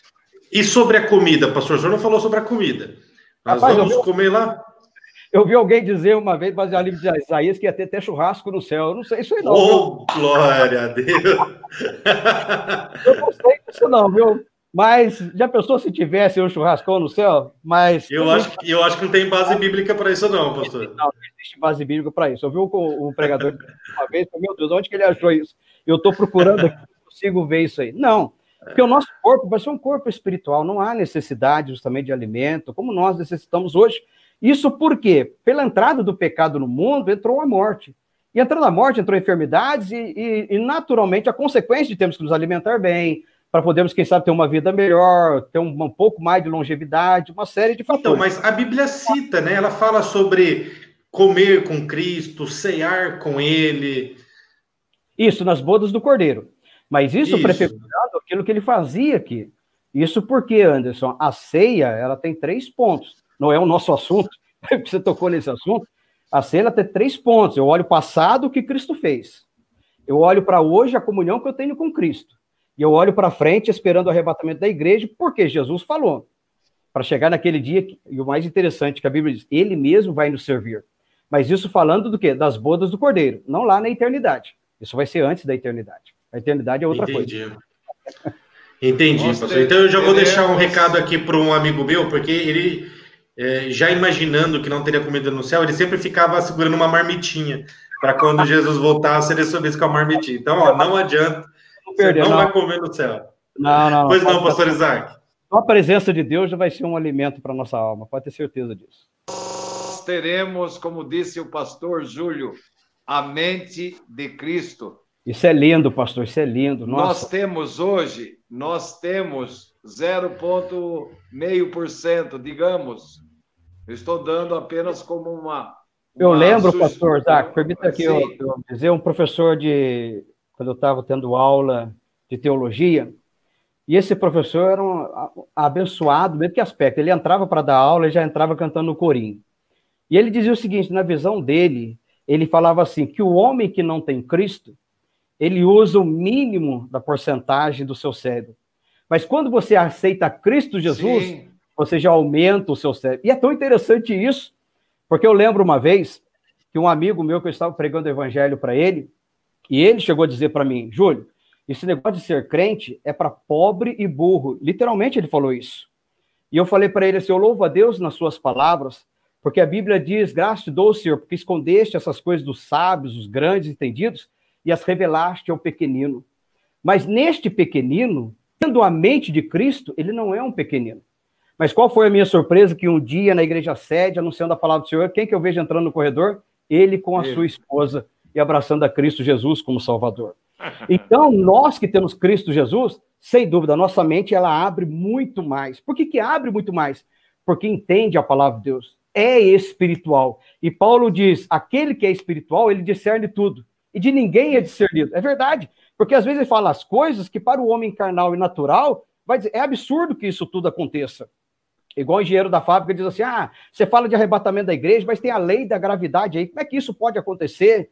Não importa, meu filho, mesmo Deus que criou a lei da gravidade, ele permite que essa lei não haja sobre a tua igreja. Então isso é a mente pequena, apesar de ser um homem formado, que não entende as coisas de Deus, que não compreende as coisas espirituais. Então quando esse professor falou sobre isso, eu acho isso interessante, quando nós temos o quê? A mente voltada para Cristo. Pastor Júlio e Anderson e todos os nossos irmãos, obrigado por estar conosco, todas as famílias. Acontece o seguinte, cientistas afirmam que nós não usamos 5% da nossa capacidade mental. Até esse professor chegou a citar isso, pastor, na época ele falou assim, nós usamos 5%. Ele falou assim, mas eu colocaria que aquele que aceita Jesus já passa a usar 30%. Aí, ok, é verdade. Eu não esqueci dessas palavras dele jamais. Porque quando eu olho a palavra de Deus, ela é tão interessante que o Espírito de Deus dá conhecimento que os homens materiais dizem, como que pode isso acontecer? É a mente que está voltada para o reino de Deus. É maravilhoso. Glória a Deus, pastor. Que maravilha. Olha, foi uma aula de escatologia, uma aula de escola dominical. Foi uma bênção, pastor. Muito que aprender, até com o meu pastor presidente. Porque eu digo o seguinte, cada vez que nós aprendemos algo da palavra de Deus, é molhar o dedo no oceano. A Bíblia é um manancial, é um oceano riquíssimo. Inesgotável. Até o pastor Antônio Gilberto dizia assim, meu Deus, eu não consigo entender muito bem a Bíblia. Eu falo, meu Deus, mas um homem como ele era, tremendamente intelectual, crente, e dizer isso, eu falo, e eu, o que eu sou então? Na realidade é isso, é molhar o dedo no oceano. É uma profundidade muito grande. Verdade. Amém. Olha, eu quero glorificar a Deus, viu, pela sua vida, pastor Júlio, pastor Isaac. Se você está feliz com esta live, se você aprendeu e se você foi edificado, digite um glória a Deus aqui nos comentários. É um presente que nós queremos dar aqui pela vida do pastor Júlio. Pastor Isaac, o senhor poderia deixar umas considerações finais? Amado, as considerações é para que todos nós possamos aproveitar dessa live e ficarmos mais atentos em relação aos acontecimentos que estamos vivendo e não estarmos nos preparando para a vinda de Jesus. Jamais. mas já estarmos preparados para a vinda de Jesus. Exato. E toda essa dificuldade muito grande que nós observamos, muito medo do Covid-19, eu não estou aqui para criticá-los, que devem ter realmente os seus cuidados, mas muito mais do que isso. Os irmãos falando sobre o céu, eu estou com um desejo de ir para lá, eu quero ir para lá para ver como que é, entende? O mundo não tem mais nada a nos oferecer, absolutamente nada. Essas são as minhas últimas palavras, o meu agradecimento a todos. O meu agradecimento, eu posso dizer ao meu amigo, pastor Júlio, nós trabalhamos quase que dioturnamente juntos. E me sinto privilegiado, viu, pastor, estar trabalhando ao lado do senhor, tenho aprendido muito. Sou um privilegiado. Eu tenho aprendido muito com o senhor, eu tenho aprendido muito com a diretoria, eu tenho aprendido muito com a igreja. Então, quando nós não estamos lá de sala com sala, nós estamos no Zap, às vezes fazendo reunião, o senhor na sua residência, eu na minha.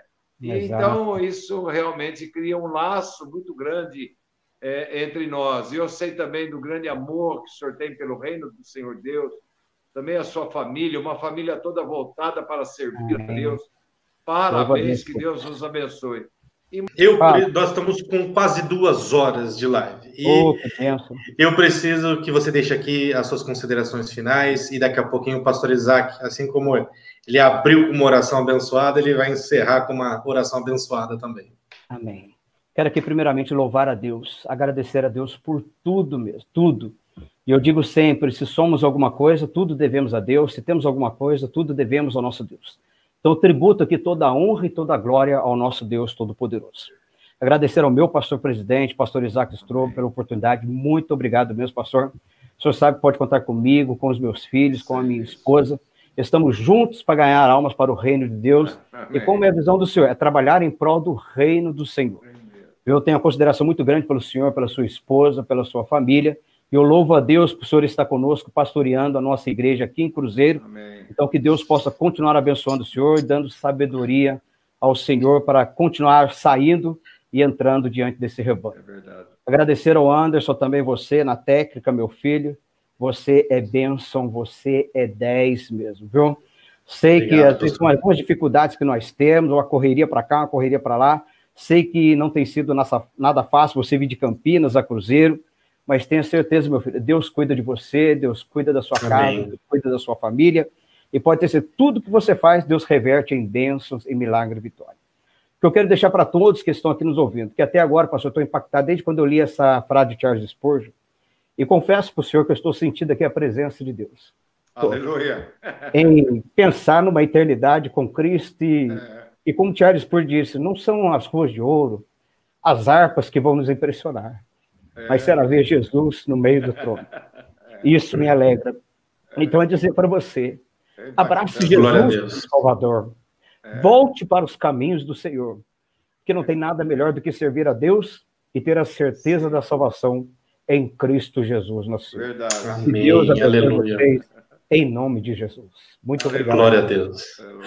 Ore por nós, pastor, e por todas as famílias que nos acompanham aqui neste momento, por gentileza.